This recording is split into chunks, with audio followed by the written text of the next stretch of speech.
ఒరేయ్ రామ్ గోపాల్ వర్మ, నిన్ను ఈరోజు సూటిగా ప్రశ్నిస్తున్నా. నువ్వేంటి, నీ బతుకేంటి? బ్లూ ఫిల్మ్స్ తీసుకునే నువ్వు ఈరోజు మా దేవుడిని విమర్శిస్తావా? మా దేవుడి గురించి నీకేం తెలుసురా? గొప్ప వ్యక్తిరా, శిఖరం రా, హిమాలయ పర్వతం. ఆయన గురించి నువ్వు మాట్లాడే అర్హత కానీ నువ్వు కనీసం నీకు ఆలోచన కూడా రావద్దురా నా కొడక. నిన్నేమన్నారా మా దేవుడు? నిన్నేమైనా తిట్టాడా? లేకపోతే ఇండైరెక్ట్గా నీ పేరు ఏమైనా ప్రస్తావన తెచ్చాడా? అసలు నువ్వు ఆయన మీద నీకెందుకు అంత కుట్రా? నువ్వు బ్లూ ఫిల్మ్స్ తీసుకుంటే నువ్వు ఉండరాదురా. నువ్వు జిఎస్టీ తీసినావుగా. భారతదేశంలో పుట్టినావా, అమెరికాలో పుట్టావరా బాడకవు? ఒక స్త్రీని అనుభవం చూపిస్తావా?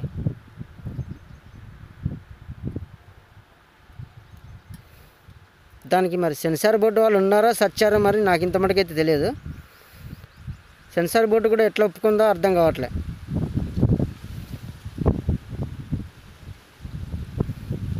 ఆఫ్టర్ ఆల్ బ్లూ ఫిల్మ్స్ తీసుకునే నువ్వు ఈరోజు పవన్ కళ్యాణ్ని తిట్టిపిస్తావా?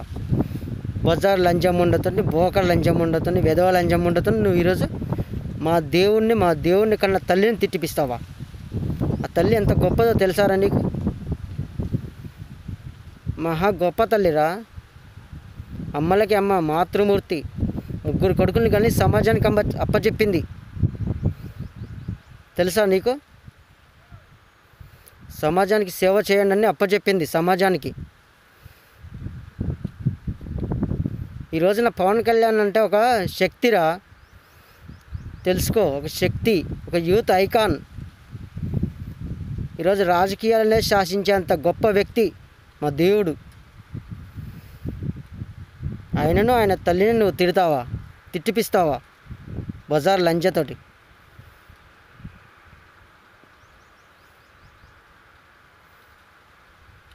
పిచ్చి నా కొడక. జిఎస్టీ 2 తీరా, ఆ లంజన్ పెట్టి తీ, శ్రీరెడ్డిని పెట్టి తీ. జిఎస్టీ 2 నెక్స్ట్ నీకు అదేగా. ఇప్పుడు టాప్ టు బాటమ్ మొత్తం చూపించు. అణువు ఎక్కడ పొల్లు పోకుండా, మిస్ కాకుండా అణువు చూపించు. ఇచ్చిలని చెప్పడక నీ బతికేంటో అర్థమవుతుందా నీకు? ఒకప్పుడు ఏ డైరెక్టర్, ఇప్పుడు ఏ డైరెక్టర్ నువ్వు?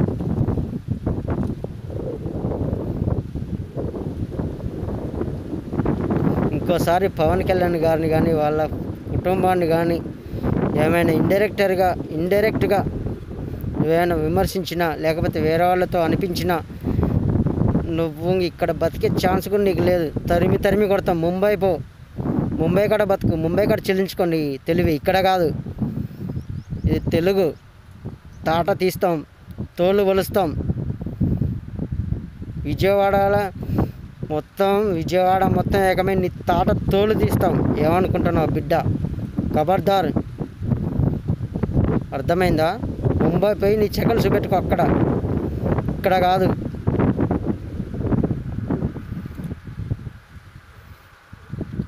పవన్ కళ్యాణ్ గురించి నీకేం తెలుసురా? ఆయన గురించి గొప్ప మహానుభావుడురా. ఎంతమందికి సహాయం చేస్తుండో తెలుసా? ఎంతమంది సమస్యలను పరిష్కరిస్తుండో తెలుసా? ఆయనకి ఏ అధికారం ఉంది, ఏ పదవి ఉంది, ఏ హోదా ఉంది? అయినా కానీ ఆయన దగ్గరికి ఎందుకు వెళ్తున్నారు? ఈ రాష్ట్రంలో ప్రతి సమస్య వచ్చిన ఆయన కాడికి ఎందుకు వెళ్తున్నారు? అది ఆయన అంటే, అది ఆయన గొప్పతనం. పవన్ కళ్యాణ్ అంటే ఒక శక్తి, గుర్తుపెట్టుకో. ఆయన ఆకాశంలో అంటాడు, మీరంతా పాస్టింగ్ క్లౌడ్స్, అంత కారు మేఘాలు. మీరంతా వస్తుంటారు, పోతుంటారు, కానీ ఆయన ఆకాశం ఎప్పుడు ఒకేలాగా ఉంటాడు. అర్థమైందా? మొన్న కత్తి మహేష్ గాడు, నిన్న కులసత్తగాడు, ఈరోజు చీరెడ్డి, రేపు నువ్వు, ఎల్లుండి ఇంకొకడు. ఎవడైనా వచ్చిపోయే వాళ్ళే. ఇక్కడ నిలబడేటోడు ఎవ్వరు లేడు. మా దేవుడు ఆకాశం. ఆయన చూడాలంటే తల పైకెత్తి చూడాలి. ఆయన తాకాలంటే 10 జన్మలైనా సరిపోదు నీకు.